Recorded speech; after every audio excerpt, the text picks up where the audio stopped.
യഥാർത്ഥ പ്രശ്നം PV അൻവർ ഉന്നയിച്ച രാഷ്ട്രീയ പ്രശ്നങ്ങളാണ്.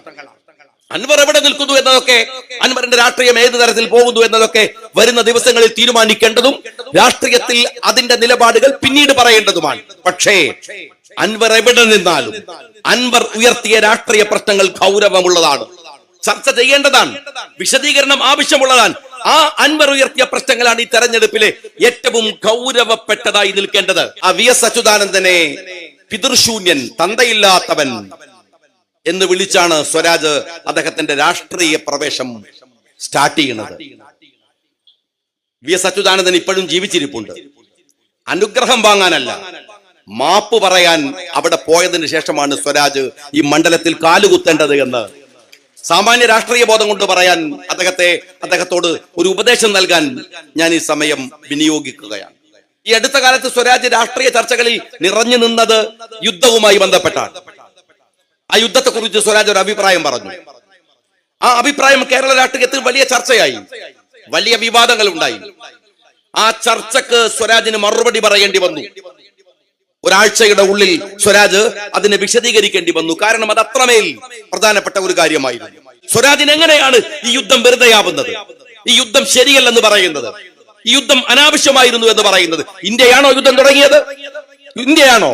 പാകിസ്ഥാൻ തുടങ്ങി വെച്ച തീവ്രവാദത്തിന് മറുപടി കൊടുക്കാൻ ഒരു രാജ്യം നിർബന്ധമാക്കപ്പെട്ടപ്പോൾ നടത്തിയ യുദ്ധത്തെ പോലും അപകടകരമായ വിധത്തിൽ തെറ്റായി വ്യാഖ്യാനിക്കാനാണ് ഇവിടെ സ്വരാജ് ശ്രമിച്ചത്. ഞാൻ സ്വരാജിനോട് പറയുന്നത്, മത്സരിക്കുന്നത് സ്ഥാനാർത്ഥിയല്ല, നിലപാടുകളാണ്, പരിപാടികളാണ്, അതുപോലെ തന്നെ രാജ്യവുമായി ബന്ധപ്പെട്ട പ്രശ്നങ്ങളാണ്. ആ അർത്ഥത്തിൽ ഈ യുദ്ധത്തെ കുറിച്ചുള്ള അങ്ങയുടെ അഭിപ്രായം വിശദീകരിക്കാൻ, ഇവിടുത്തെ അറിയാൻ ഈ രാജ്യത്തിലെ വോട്ടർമാർക്ക് അവകാശമുണ്ട്. താങ്കൾ അത് പറയും എന്ന് ഞാൻ വിചാരിക്കുകയാണ്. CPM അവസാനം അവരുടെ സ്ഥാനാർത്ഥിയെ പ്രഖ്യാപിക്കുകയും ചെയ്തിരിക്കുന്നു. കുറെ ദിവസങ്ങളായി CPM സ്ഥാനാർത്ഥിയെ തെരഞ്ഞുകൊണ്ടിരിക്കുകയായിരുന്നു. അവരാകും ഇവരാകും എന്നൊക്കെ നാട്ടുകാരെ പലരെയും ചൂണ്ടിയിട്ട് പറഞ്ഞു. ഡോക്ടർമാരൊരു വീക്ക്നെസ് ആയതുകൊണ്ട് അത് അറിയാവുന്ന ഡോക്ടർമാരൊക്കെ ഊട്ടിയിലേക്കും മറ്റു സ്ഥലങ്ങളിലേക്കൊക്കെ തടിയെടുത്ത് ഫോണ് പോലെ ഓഫാക്കി, അഥവാ സ്ഥാനാർത്ഥിയാക്കി കളയെന്ന് പേടിച്ചിട്ട് മാറിക്കളഞ്ഞു എന്നൊക്കെ ആളുകൾ പറയുന്നുണ്ട്. പക്ഷെ അവസാനം അവര് കൂട്ടിലെ കോഴിയെ തന്നെ ഇറക്കാൻ തീരുമാനിച്ചു. സ്വരാജിനെ ഇന്ന് സ്ഥാനാർത്ഥിയായിട്ട് പ്രഖ്യാപിച്ചു. CPM പറഞ്ഞൊരു കാര്യം എന്താന്ന് വെച്ചാൽ, സ്വരാജ് നിലമ്പൂർക്കാരനാണ് എന്നാണ്. അതെപ്പോഴാണ് ഇവർക്ക് മനസ്സിലായത് എന്ന് ഞങ്ങൾക്ക് മനസ്സിലായിട്ടില്ല. കഴിഞ്ഞ തവണ അൻവർ മത്സരിക്കുമ്പോഴും സ്വരാജ് നിലമ്പൂർക്കാരൻ തന്നെയാണ്. മെനഞ്ഞാന്നല്ല ഇവിടെ വന്ന് മെമ്പർഷിപ്പ് എടുത്തത്. നേരത്തെയും അദ്ദേഹം ഈ നാട്ടുകാരനാണ്. നാട്ടുകാരനായിരിക്കെയാണ് എറണാകുളത്ത് പോയി മത്സരിച്ചത്. സ്വന്തം മണ്ഡലത്തിൽ അൻവറിനെ പോലെ ഒരു സ്ഥാനാർത്ഥിയെ നിർത്തിയിട്ടാണ്, പാർട്ടി ചിഹ്നമില്ലാതെ ഒരു സ്ഥാനാർത്ഥിയെ നിർത്തിയിട്ടാണ് പാർട്ടി ചിഹ്നത്തിൽ മത്സരിക്കാൻ വേണ്ടി ഇയാൾ എറണാകുളത്തേക്ക് പോകുന്നത്. അപ്പൊ ഇതൊക്കെ തെരഞ്ഞെടുപ്പിന്റെ ആരവങ്ങൾക്ക് വേണ്ടി പറയാമെന്നാണ്. ഞാനിവിടെ വന്നപ്പോ ജോയിയോടൊക്കെ ചോദിച്ചത്, ഷൗക്കത്ത് എവിടെയാണ് അദ്ദേഹം ഇന്നുള്ളത് എന്നാണ്. സ്വാഭാവികമായ സ്ഥാനാർത്ഥിയാണ്, കണ്ടുകളയാമെന്ന നിലക്കാണ് ചോദിച്ചത്. അപ്പൊ പറഞ്ഞത്, ഷൗക്കത്ത് ഉമ്മൻചാണ്ടി സാറിന്റെ ഖബറിടത്തിൽ അനുഗ്രഹം വാങ്ങാൻ പോയി എന്നാണ്. അദ്ദേഹം സ്ഥാനാർത്ഥിയായപ്പോൾ തന്റെ പാർട്ടിയുടെ തലമുതിർന്ന, ഒരുപക്ഷെ ആര്യാടൻ മുഹമ്മദിനെ പോലെയുള്ള തലമുതിർന്ന ഒരു നേതാവിന്റെ ഒരു സന്തത സഹചാരിയായി, ഒരു തന്റെ പിതാവിനെ പോലെ തന്നെ ബഹുമാനിക്കാൻ കഴിയുന്ന രാഷ്ട്രീയത്തിലെ ഒരു വലിയ നേതാവിന്റെ ഖബറിടത്തിലേക്കാണ് അദ്ദേഹം പോയത്. VS ജോയി ഇവിടെ മത്സരിക്കുന്ന സ്വരാജ്, അദ്ദേഹത്തിനും പോകാൻ ചില ഇടങ്ങളുണ്ട്, ഞാൻ അദ്ദേഹത്തോട് പറയുന്നു. അത് പക്ഷെ ഇങ്ങനെ പോയി അനുഗ്രഹം വാങ്ങാനല്ല. ഒരു കാലത്ത് സഖാവ് പിണറായി വിജയന്റെ ഏറ്റവും അടുത്ത അനുയായിയാവാൻ, അദ്ദേഹത്തിന്റെ ബോഡി ലാംഗ്വേജ്, അദ്ദേഹത്തിന്റെ വസ്ത്രരീതികൾ, അദ്ദേഹത്തിന്റെ ഭാഷ, അദ്ദേഹത്തിന്റെ ശൈലിയൊക്കെ കടമെടുത്ത ഒരു കാലമുണ്ടായിരുന്നു പ്രിയപ്പെട്ട സ്വരാജിന്. അന്ന് കമ്മ്യൂണിസ്റ്റ് പ്രസ്ഥാനത്തിന്റെ ഏറ്റവും ശക്തനായ അമരക്കാരൻ, അതിന്റെ ഏറ്റവും പ്രാമാണികനായ നേതാവ്, എന്തൊക്കെ വിയോജിപ്പുകൾ നമ്മൾ പറഞ്ഞുകൊണ്ടിരിക്കുമ്പോഴും 10 റുപ്പികയുടെ അഴിമതി ആരോപണം ഉന്നയിക്കാൻ കഴിയാത്ത ഒരു രാഷ്ട്രീയ നേതാവ്, അത് VS അച്യുതാനന്ദനാണ്. ആ VS അച്യുതാനന്ദനെ പിതൃശൂന്യൻ, തന്തയില്ലാത്തവൻ എന്ന് വിളിച്ചാണ് സ്വരാജ് അദ്ദേഹത്തിന്റെ രാഷ്ട്രീയ പ്രവേശം സ്റ്റാർട്ട് ചെയ്യുന്നത്. VS അച്യുതാനന്ദൻ ഇപ്പോഴും ജീവിച്ചിരിപ്പുണ്ട്. അനുഗ്രഹം വാങ്ങാനല്ല, മാപ്പ് പറയാൻ അവിടെ പോയതിനു ശേഷമാണ് സ്വരാജ് ഈ മണ്ഡലത്തിൽ കാലുകുത്തേണ്ടത് എന്ന് സാമാന്യ രാഷ്ട്രീയ ബോധം കൊണ്ട് പറയാൻ അദ്ദേഹത്തോട് ഒരു ഉപദേശം നൽകാൻ ഞാൻ ഈ സമയം വിനിയോഗിക്കുകയാണ്. സ്വരാജ് ഓർക്കേണ്ട ഒരു കാര്യമുണ്ട്. അത്രയേറെ വിധേയത്വം കാണിച്ചിട്ടു മറ്റൊരു നേതാവിനെ, സ്വന്തം പാർട്ടിയിലെ തലമുതിർന്ന ഒരു നേതാവിനെ പിതൃശൂന്യൻ എന്ന് വിളിച്ചിട്ടു. അവസാനം മരുമകന്റെ കാര്യം വന്നപ്പോ പുറംകാല് കൊണ്ട് ചവിട്ടി തെറിപ്പിച്ചു എന്ന്. അന്ന് ഈ നിലമ്പൂരുകാരനല്ല എന്ന ബോധ്യം മറന്നുപോയി എന്ന് മറ്റൊരു മണ്ഡലത്തിൽ കൊണ്ടുപോയി നിർത്തി തോൽവി ഉറപ്പുവരുത്തി എന്നൊക്കെ മനസ്സിലാവുന്ന ഒരാളാണ് പ്രിയപ്പെട്ട സ്വരാജ് എന്ന് എനിക്ക് നന്നായിട്ട് അറിയാം. ഞാൻ സ്വരാജിനോട് പറയുന്നത്, ഒരു തെരഞ്ഞെടുപ്പിന് വരുമ്പോൾ ആ തെരഞ്ഞെടുപ്പിലെ സ്ഥാനാർത്ഥി അല്ല വിഷയം. ഒരു ചെറിയ ഘടകമാണ് സ്ഥാനാർത്ഥിയാവുക. അത് ഷൗക്കത്തായാലും അത് സ്വരാജ് ആയാലും ആരായിരുന്നാലും രാഷ്ട്രീയപരമായ വിഷയങ്ങളാണ് ചർച്ച ചെയ്യേണ്ടത്. രാഷ്ട്രീയമാണ് നമ്മൾ തമ്മിൽ സംസാരിക്കേണ്ടത്. അങ്ങനെയെങ്കിൽ വളരെ പ്രധാനപ്പെട്ട ഒരു വിഷയം, ഈ തെരഞ്ഞെടുപ്പിന് മുമ്പ് ക്ലാരിറ്റി വരുത്തേണ്ടത്, ബോധ്യപ്പെടുത്തേണ്ടത് ഈ രാജ്യത്തിലെ ജനങ്ങളോട് ഒരു ബാധ്യത തീർച്ചയായും സ്വരാജിനുണ്ട്. അതെന്താണെന്ന് അറിയാമോ? സ്വരാജിന് ഈ അടുത്ത കാലത്ത് സ്വരാജ് രാഷ്ട്രീയ ചർച്ചകളിൽ നിറഞ്ഞു നിന്നത് യുദ്ധവുമായി ബന്ധപ്പെട്ടാണ്. ആ യുദ്ധത്തെക്കുറിച്ച് സ്വരാജ് ഒരു അഭിപ്രായം പറഞ്ഞു. ആ അഭിപ്രായം കേരള രാഷ്ട്രീയത്തിൽ വലിയ ചർച്ചയായി, വലിയ വിവാദങ്ങൾ ഉണ്ടായി. ആ ചർച്ചക്ക് സ്വരാജിന് മറുപടി പറയേണ്ടി വന്നു. ഒരാഴ്ചയുടെ ഉള്ളിൽ സ്വരാജ് അതിനെ വിശദീകരിക്കേണ്ടി വന്നു. കാരണം അത് അത്രമേൽ പ്രധാനപ്പെട്ട ഒരു കാര്യമായിരുന്നു. യുദ്ധം അനാവശ്യമായി ഒരു രാജ്യത്തുണ്ടാകുന്നതിന് നമ്മളൊന്നും അനുകൂലമല്ല. യുദ്ധത്തിന്റെ ഭക്തരുമല്ല നമ്മൾ, യുദ്ധം പാടില്ലെന്ന് വിചാരിക്കുന്നവരുമാണ്. പക്ഷെ ഈ അടുത്ത കാലത്ത് പാകിസ്ഥാനുമായി ഇന്ത്യ നടത്തിയ ഒരു യുദ്ധ ആരംഭമുണ്ടല്ലോ, അതെന്തിനു വേണ്ടിയായിരുന്നു? സ്വരാജിന് എങ്ങനെയാണ് ആ യുദ്ധം ഒരു വെറുപ്പായി മാറുന്നത്? എന്തുകൊണ്ടാണ് സ്വരാജ് ആ യുദ്ധം അനാവശ്യമാണ് എന്ന് പറയാനുള്ള കാരണം? ആ യുദ്ധത്തിന്റെ അനിവാര്യത സ്വരാജിന് പറഞ്ഞാൽ മനസ്സിലാകുമോ എന്ന് എനിക്കറിയില്ല. 26 പേരെ വെടിവെച്ചു കൊന്ന് അവർ ചെയ്ത ആ തീവ്രവാദികൾ ചെയ്ത ഒരു ചോദ്യവും അവരുടെ രീതിയുമുണ്ട്. എന്താണ് അവർ പറഞ്ഞത്? കലിമ ചൊല്ലൂ, കലിമ ചൊല്ലാത്തവനൊക്കെയും വെടിവെച്ചു കൊല്ലുക. ഏത് ഇസ്ലാമാണിത്? ഏത് മതമാണിത്? കലിമ ചൊല്ലാത്തവനെയൊക്കെ കൊല്ലണോ? അങ്ങനെ പറഞ്ഞിട്ടുണ്ടോ ദീനില്, ഇസ്ലാമില്? അങ്ങനെ ചെയ്യാറുണ്ടോ വിശ്വാസികൾ? കലിമ ചൊല്ലാത്തവരെ കൊല്ലുക, തീരുന്നില്ല. പെണ്ണുങ്ങളോട് പറയാണ്, ഏയ് പെണ്ണുങ്ങളെ കൊല്ലില്ല. എന്നാലോ ആ പെണ്ണിന്റെ കണ്ണിന്റെ മുമ്പിൽ വെച്ച്, ആ സ്ത്രീയുടെ കണ്ണിന്റെ മുമ്പിൽ വെച്ച് അവരുടെ ഭർത്താക്കന്മാരെ അതിക്രൂരമായി കൊലപ്പെടുത്തുക. എന്നിട്ടോ അത് ഇസ്ലാമിന്റെ പേരിലാണ് എന്ന് അവർ പറയുകയും ചെയ്യുക. അവരുടെ വെടിയുണ്ടകൾ തറച്ചത് വിശ്വാസിയായ മുസ്ലിമിന്റെ നെഞ്ചിൻ കൂട്ടിലാണ്. അവിടെയുള്ള പാവ മനുഷ്യരുടെ മേലല്ല. അത് ചെയ്തത് ഈ തോന്നിവാസത്തിന്റെ പിറകിൽ പാകിസ്ഥാൻ ആണെങ്കിൽ, എന്തിന് പാകിസ്ഥാൻ, സൗദി അറേബ്യ ആണെങ്കിൽ, ഈ നിലമ്പൂരിൽ നിന്ന് എത്ര പേര് ഹജ്ജിന് പോയി? അവർ കഅബയുടെ ചുറ്റും നിൽക്കുകയാണ് ഇപ്പോഴും. മക്കയിലാണ്, മദീനയിലാണ്. ഒരു വിശ്വാസി അവന്റെ ജീവിതത്തിൽ ആഗ്രഹിച്ചു പോകുന്ന മക്കയും മദീനയും ഉൾക്കൊള്ളുന്ന സൗദി അറേബ്യ ഇന്ത്യക്കെതിരെ യുദ്ധത്തിന് വന്നാൽ ആ യുദ്ധത്തിൽ സൗദിക്കെതിരെ യുദ്ധം ചെയ്യുന്ന മുൻപന്തിയിൽ മുസ്ലിം ലീഗുകാരൻ ഉണ്ടാകണമെന്ന് പറഞ്ഞത് ഖായിദ് മില്ലത്ത് മുഹമ്മദ് ഇസ്മായിൽ സാഹിബാണ്. ആ ഇസ്മായിൽ സാഹിബിന്റെ അനുയായി എന്ന നിലയ്ക്ക് ഞാൻ പറയട്ടെ, സ്വരാജിന് പറ്റുമെങ്കിൽ ഇ.ടി. മുഹമ്മദ് ബഷീർ സാഹിബ് UAE ഉണ്ടായിരുന്നു കഴിഞ്ഞ ദിവസങ്ങളിൽ. എന്തിനാ പോയത്?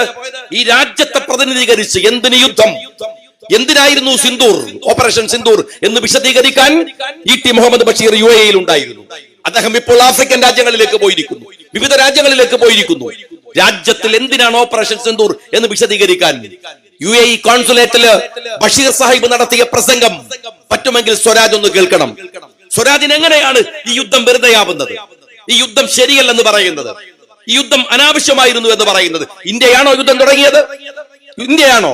പാകിസ്ഥാൻ തുടങ്ങി വെച്ച തീവ്രവാദത്തിന് മറുപടി കൊടുക്കാൻ ഒരു രാജ്യം നിർബന്ധമാക്കപ്പെട്ടപ്പോൾ നടത്തിയ യുദ്ധത്തെ പോലും അപകടകരമായ വിധത്തിൽ തെറ്റായി വ്യാഖ്യാനിക്കാനാണ് ഇവിടെ സ്വരാജ് ശ്രമിച്ചത്. ഞാൻ സ്വരാജിനോട് പറയുന്നത്, മത്സരിക്കുന്നത് സ്ഥാനാർത്ഥിയല്ല, നിലപാടുകളാണ്, പരിപാടികളാണ്, അതുപോലെ തന്നെ രാജ്യവുമായി ബന്ധപ്പെട്ട പ്രശ്നങ്ങളാണ്. ആ അർത്ഥത്തിൽ ഈ യുദ്ധത്തെ കുറിച്ചുള്ള അങ്ങയുടെ അഭിപ്രായം വിശദീകരിക്കാൻ, ഇവിടുത്തെ അറിയാൻ ഈ രാജ്യത്തിലെ വോട്ടർമാർക്ക് അവകാശമുണ്ട്. താങ്കൾ അത് പറയും എന്ന് ഞാൻ വിചാരിക്കുകയാണ്. ഒപ്പം ഇവിടെ ഈ തെരഞ്ഞെടുപ്പില് ഞാൻ നേരത്തെ പത്രക്കാരെ കണ്ടപ്പോഴും പറഞ്ഞു, തെരഞ്ഞെടുപ്പിലെ ഏറ്റവും മുഖ്യമായ പ്രശ്നം എന്ന് പറയുന്നത് കേവലം ഇവിടെ മത്സരിക്കുന്ന സ്ഥാനാർത്ഥികളുമായി ബന്ധപ്പെട്ട വിഷയമല്ല. അതൊക്കെ പിന്നീട് ഒരു തിരഞ്ഞെടുപ്പ് അനിവാര്യമായപ്പോൾ ഉണ്ടായതാണ്. യഥാർത്ഥ പ്രശ്നം എന്താണ്? യഥാർത്ഥ പ്രശ്നം PV അൻവർ ഉന്നയിച്ച രാഷ്ട്രീയ പ്രശ്നങ്ങളാണ്. അൻവർ എവിടെ നിൽക്കുന്നു എന്നതൊക്കെ, അൻവറിന്റെ രാഷ്ട്രീയം ഏത് തരത്തിൽ പോകുന്നു എന്നതൊക്കെ വരുന്ന ദിവസങ്ങളിൽ തീരുമാനിക്കേണ്ടതും രാഷ്ട്രീയത്തിൽ അതിന്റെ നിലപാടുകൾ പിന്നീട് പറയേണ്ടതുമാണ്. പക്ഷേ അൻവർ എവിടെ നിന്നാലും അൻവർ ഉയർത്തിയ രാഷ്ട്രീയ പ്രശ്നങ്ങൾ ഗൗരവമുള്ളതാണ്, ചർച്ച ചെയ്യേണ്ടതാണ്, വിശദീകരണം ആവശ്യമുള്ളതാണ്. ആ അൻവർ ഉയർത്തിയ പ്രശ്നങ്ങളാണ് ഈ തെരഞ്ഞെടുപ്പിലെ ഏറ്റവും ഗൗരവപ്പെട്ടതായി നിൽക്കേണ്ടത്. എന്താ അൻവർ പറഞ്ഞത്? അൻവർ CPM-ന്റെ കൂടെ ആയിരുന്നല്ലോ. ഈ നിലമ്പൂരിൽ മത്സരിച്ച് 9 വർഷം ഈ നിലമ്പൂരിലെ ജനങ്ങളുടെ കൂടെ CPM-ന്റെ കൂടെ, ഇടതുപക്ഷത്തിന്റെ കൂടെ ആയിരുന്നല്ലോ. നമ്മളെക്കാൾ കൂടുതൽ ഇടതുപക്ഷത്തോട് അടുത്ത്, നമ്മളെക്കാൾ കൂടുതൽ പിണറായിയുടെ നിലപാടുകൾ അടുത്തറിഞ്ഞ്, തനിക്ക് ബഹുമാനമുള്ള തന്റെ പിതാവിനെ പോലെ താൻ ബഹുമാനിക്കുന്ന ഒരാളെന്ന് കരുതി കൊണ്ടു നടന്ന ഒരാൾ, ഒരു നേതാവ്, അയാൾ ഭരണത്തിന്റെ സമയത്ത് ചെയ്തു വെച്ച കാര്യങ്ങൾ അൻവറിന് കൃത്യമായി ബോധ്യം വന്നു. നമുക്ക് കേട്ടതാണ്, പക്ഷെ അൻവർ അനുഭവിച്ചതാണ്. കാരണം അൻവർ ഉണ്ടായിരുന്നത് ഇടതുപക്ഷ മുന്നണിയിലാണ്. അൻവർ ഉണ്ടായിരുന്നത് ആ മന്ത്രിസഭയിൽ, അതിനകത്തുള്ള അവരുടെ പാർലമെന്ററി പാർട്ടിയിലാണ്, അവിടെയാണ്. അതുകൊണ്ട് നിങ്ങളും ഞാനും കേട്ടതിനേക്കാൾ അൻവർ അനുഭവിച്ചറിഞ്ഞ ചില പ്രശ്നങ്ങൾ അൻവർ ഉയർത്തി. ആ പ്രശ്നങ്ങൾ ചർച്ചയാണ്. അത് കേരളത്തിലെ പോലീസുമായി ബന്ധപ്പെട്ടതാണ്, ആഭ്യന്തരമന്ത്രി പിണറായി വിജയനുമായി ബന്ധപ്പെട്ടതാണ്, ഇടതുപക്ഷ സർക്കാരുമായി ബന്ധപ്പെട്ടതാണ്. എന്താണത്? കേരളത്തിന്റെ പോലീസിൽ അതിഭയാനകമായ വിധത്തിലുള്ള വർഗീയവൽക്കരണം നടക്കുന്നു, സംഘീവൽക്കരണം നടക്കുന്നു, RSS വൽക്കരണം നടക്കുന്നു. ഇത് അൻവറിന്റെ മാത്രം അഭിപ്രായമാണോ? അൻവർ മാത്രം പറഞ്ഞതാണോ? അല്ലല്ലോ. കഴിഞ്ഞ പാർലമെന്റ് തെരഞ്ഞെടുപ്പിൽ ഇവിടെ മത്സരിച്ച ആനി രാജ, CPI-യുടെ നേതാവല്ലേ, ആനി രാജ ഡൽഹിയിൽ വെച്ച് പറഞ്ഞത് കേരളത്തിലെ പോലീസിൽ RSS ഗാങ് പ്രവർത്തിക്കുന്നു എന്നാണ്. ഇത് നിങ്ങളൊക്കെ കേട്ടതാണ്, സകലമാന പത്രങ്ങളിലും വന്നതാണ്. അതിന്റെ പ്രതികരണം പത്രക്കാർ എടുക്കാൻ പോയപ്പോൾ പിണറായി വിജയൻ പറഞ്ഞത് ഈ വിഷയം ഞങ്ങൾ പരിശോധിക്കുമെന്നാണ്. ഈ വിഷയമല്ലേ അൻവർ പറഞ്ഞത്? ഇതല്ലേ അൻവർ ഉന്നയിച്ച പ്രശ്നങ്ങളുടെ ഏറ്റവും കാതലായ പ്രശ്നം എന്ന് പറയുന്നത്? രണ്ടാമത് നിങ്ങൾ കേട്ടോളൂ, RSS-ന്റെ ചായ്വുള്ള പോലീസ് ഉദ്യോഗസ്ഥന്മാർ പോലീസിലെ നിർണായക സ്ഥാനങ്ങളിൽ വന്നിരിക്കാൻ ശ്രമിക്കുന്നു. ആരാ പറഞ്ഞത്? രമേശ് ചെന്നിത്തലയാണോ? VD സതീശനാണോ? കുഞ്ഞാലിക്കുട്ടി സാഹിബാണോ? അല്ല. ഇത് പറഞ്ഞത് കേരളത്തിലെ പോലീസിന്റെ ചുമതലയുണ്ടായിരുന്ന ആഭ്യന്തരമന്ത്രിയായിരുന്ന കോടിയേരി ബാലകൃഷ്ണനാണ്. 2021 പത്തനംതിട്ട CPM ജില്ലാ സമ്മേളനത്തിന്റെ ചർച്ചക്കിടയിൽ പറഞ്ഞ വാക്കാണിത്. ഞാൻ ചോദിക്കുന്നത്, കോടിയേരി പറഞ്ഞ വാക്കല്ലേ 2024 അൻവർ പറയുന്നത്? ആനി രാജ പറഞ്ഞ വാക്കല്ലേ അൻവർ പറയുന്നത്? 2017 നിങ്ങൾ വീണ്ടും ആലോചിക്കണം, കന്യാകുമാരിയിൽ നടന്ന RSS-ന്റെ പഠന ശിബിരത്തിൽ 27 കേരളത്തിലെ പോലീസ് ഉദ്യോഗസ്ഥന്മാർ പങ്കെടുത്തു. എന്നിട്ടോ അവര് തത്വമസി എന്ന് പറയുന്ന ഒരു ഗ്രൂപ്പ് രൂപീകരിച്ച്, വാട്സാപ്പ് ഗ്രൂപ്പ് രൂപീകരിച്ച് കേരളത്തിൽ RSS അനുകൂലികളായിട്ടുള്ള ഒരു സംഘത്തെ സൃഷ്ടിക്കാൻ ശ്രമിച്ചു. ആരോപണം ലീഗിന്റെതാണോ കോൺഗ്രസിന്റെതാണോ? അല്ല. കേരളത്തിലെ പത്രങ്ങൾ പരസ്യമായി ഉന്നയിച്ച തെളിവ് സഹിതം ഡിപ്പാർട്ട്മെന്റ് നടപടിയെടുത്ത വിഷയമാണ്. തത്വമസി എന്ന ഗ്രൂപ്പ് ഉണ്ടാക്കി 27 പോലീസ് ഉദ്യോഗസ്ഥന്മാർ കന്യാകുമാരിയിലെ RSS പഠന ശിബിരത്തിൽ പങ്കെടുത്തു എന്നത്. അൻവർ ഉന്നയിക്കുന്ന രാഷ്ട്രീയ പ്രശ്നങ്ങൾ എത്രമാത്രം റെലവന്റ് ആയിരുന്നു എന്നതിന്റെ ഏറ്റവും പ്രധാനപ്പെട്ട തെളിവതാണ്. ഇനി മറ്റൊന്ന് ഞാൻ ചോദിക്കട്ടെ, തൃശ്ശൂരിലെ പോലീസ് അക്കാഡമിയിൽ ബീഫ് കൊടുക്കണില്ല എന്ന് തീരുമാനിച്ചു. ബീഫ് കൊടുക്കണം എന്നുള്ള നിർബന്ധം ആർക്കും ഇല്ല. പക്ഷെ കൊടുക്കണില്ല എന്ന് തീരുമാനിക്കുന്നതോ? ഈ രാജ്യത്ത് അനുവദിക്കപ്പെട്ട ഒരു ഭക്ഷണം കൊടുക്കാൻ പാടില്ല എന്ന് ഉത്തരവിടുന്ന പോലീസ് ഉദ്യോഗസ്ഥൻ IG സുരേഷ് രാജാണ്. സുരേഷ് രാജ് പുരോഹിത് എന്ന് പറയുന്ന ഒരു പോലീസ് ഉദ്യോഗസ്ഥൻ. ഇതൊക്കെ പോട്ടെ, പത്രക്കാർ ഈ വിഷയം ചോദിച്ചു, നിങ്ങൾ RSS അജണ്ട നടപ്പിലാക്കുകയാണോ? പുരോഹിതിന്റെ മറുപടി ഉണ്ട്, കേരള പോലീസിൽ എന്റെ സ്ഥാനമുണ്ടെങ്കിൽ ഞാൻ RSS-ന്റെ നടപടി, RSS-ന്റെ പദ്ധതി നടപ്പിലാക്കും. ഇത് പറഞ്ഞത് പുരോഹിതല്ലേ? ഈ രാജ്യത്തിലെ പത്രങ്ങൾ എഴുതിയതല്ലേ? അവരുടെ മുമ്പിൽ പുരോഹിതന്റെ വർത്തമാനം ഉണ്ടായിരുന്നില്ലേ? ഞാൻ ചോദിക്കുന്നത്, 2024 അൻവർ ഉന്നയിച്ച രാഷ്ട്രീയ വിഷയങ്ങൾ ഇതുതന്നെയല്ലേ? ഇതല്ലേ ഉള്ളത്? ഇനി മറ്റൊന്ന്, തൃശ്ശൂരില് AIYF-ന്റെ സമരം നടന്നു.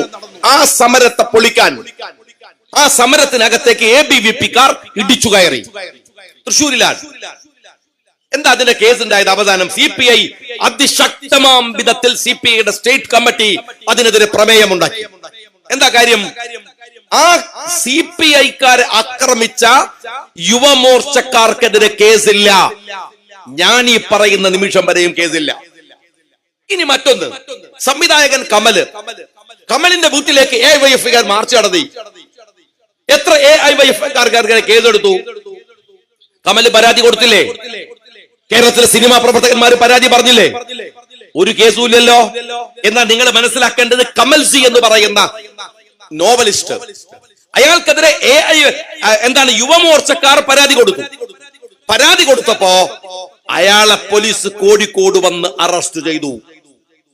ഞാൻ നിലമ്പൂരുകാരോട് പറയട്ടെ, ഈ നിലമ്പൂരില് അന്നത്തെ പോലീസ് വേട്ടയുടെ ഭാഗമായി നക്സലൈറ്റ് എന്ന് പറഞ്ഞ് കുപ്പു ദേവരാജിനെ, നക്സലൈറ്റുകാരനായ കുപ്പു ദേവരാജിനെ വെടിവെച്ചു. അദ്ദേഹം കൊല്ലപ്പെട്ടു. അദ്ദേഹത്തിന്റെ മൃതശരീരം കൊണ്ടുപോകുമ്പോൾ അതിനെതിരെ ഈ നിലമ്പൂരിൽ വെച്ച് BJPക്കാർ ആക്രമിച്ചു. ഏതെങ്കിലും ഒരു BJPക്കാരന്റെ പേരിൽ കേസെടുത്തോ പോലീസ്? ഇല്ലെന്ന് മാത്രല്ല, ഗ്രോവാസു എന്ന് പറയുന്ന 19 വയസ്സുള്ള ഒരു പാവം വൃദ്ധന്റെ പേരിൽ കേസെടുത്ത് പോലീസ് കുടുങ്ങി. ഗ്രോവാസു പറഞ്ഞു, ഞാൻ ജാമ്യത്തിനൊന്നും നോക്കൂല, പോവില്ല, ഞാൻ പോവില്ല എന്ന് പറഞ്ഞു. പോലീസിന് ഗ്രോവാസുവിനെ ഇറക്കി വിടേണ്ടി വന്നു ലജ്ജയോടെ. ഞാൻ ചോദിക്കുന്ന മറ്റൊരു ചോദ്യം, മതപ്രഭാഷകനായ ഷംസുദ്ദീൻ പാലത്തിനെതിരെ നിങ്ങൾ UAPAയുടെ കേസെടുത്തു. എന്നാൽ ഒരു സാധാ പെറ്റി കേസ് നിങ്ങൾ ശശികലക്കെതിരെ എടുത്തോ ഈ സമയത്ത്? ഇതൊക്കെ കേരളത്തിലുണ്ട്. എന്തിനാണ് കഴിഞ്ഞ 2 ആഴ്ച മുമ്പ് കേരളത്തിലെ ജയിൽ ഉദ്യോഗസ്ഥന്മാർ ചേർന്ന് RSSന്റെ യോഗം ചേർന്നു. പത്രക്കാർ ചോദിച്ചു പോലീസിനോട്, എന്താ കേരളത്തിന്റെ മുഖ്യമന്ത്രി പറഞ്ഞത്? അതുണ്ടായി, നടപടി വരും. എപ്പോ വരും? ഞാൻ ചോദിക്കുന്നത് നടപടി എടുത്തവരെ മാറ്റാനുള്ളതല്ല. എങ്ങനെയാണ് കേരളത്തിന്റെ പോലീസിൽ, കേരളത്തിന്റെ സിസ്റ്റത്തിനകത്തേക്ക് ഈ സംഘപരിവാർ കടന്നു വരുന്നത്?